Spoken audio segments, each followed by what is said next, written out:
السلام عليكم ورحمة الله وبركاته. الحمد لله رب العالمين والعاقبة للمتقين والصلاة والسلام على سيد الأنبياء والمرسلين وعلى آله وصحبه أجمعين. اليوم أيضا درسنا في التعارف، ولكن الفرق بين الجملتين الآتيتين وبين الجمل السابقة، فكانت الجمل السابقة فيها طلب التعارف على المخاطب، وسيكون في الجملتين الآتيين طلب التعارف على الغائب. فالجملة التاسعة: أرجو أن تعرفني على أخيك كما عرفتني على صاحبك، أي أرجوك أو أطلب منك أن تعرفني على شقيقك كما عرفتني على زميلك.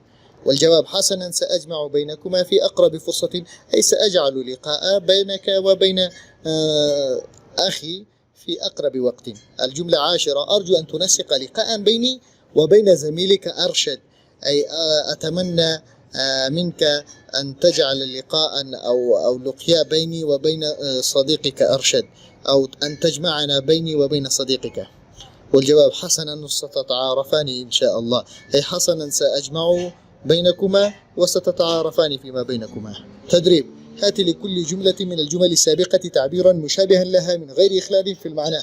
وهذا قد ترجمنا غير مرة واحدة في الدروس الماضية وفي الدروس السابقة. والسلام.